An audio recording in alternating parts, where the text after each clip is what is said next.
I came home with groceries and I yelled up, "Come on and help me bring the groceries in." And he carried in 2 bags of groceries and he was so out of breath.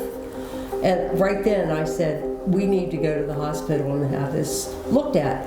And he said, "No, it'll go away." This is the first time I had this problem, and I figured it'll get better.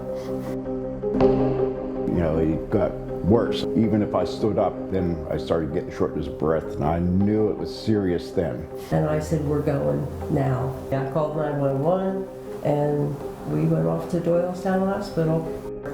And everybody in the ER, I could tell how concerned they were by the way they were behaving. When I first met Tim, he was white as a sheet. He looked very pale. He was breathing very quickly.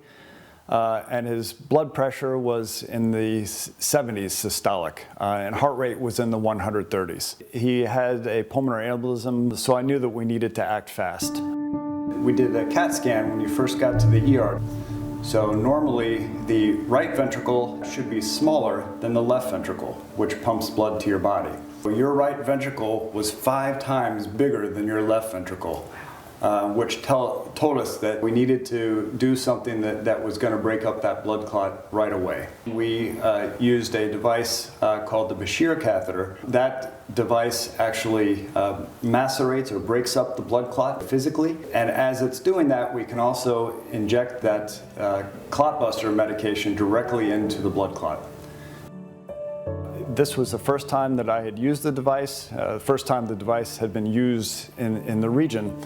So I didn't quite know what to expect. His heart rate went from the 130s down into the 70s within an hour.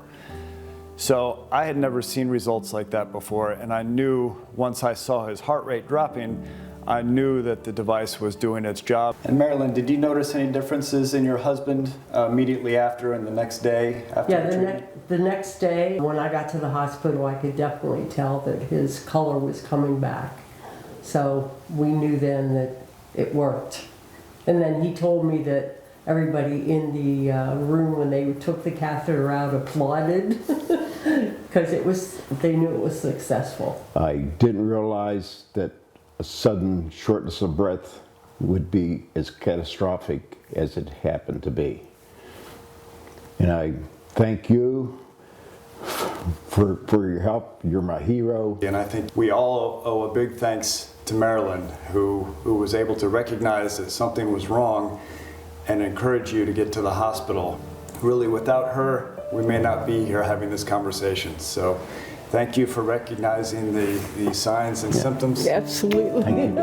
Making sure he got the treatment he needed.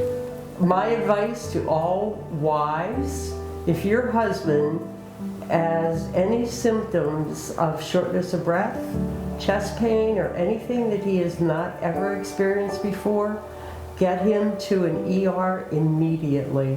It saved my Tim's life.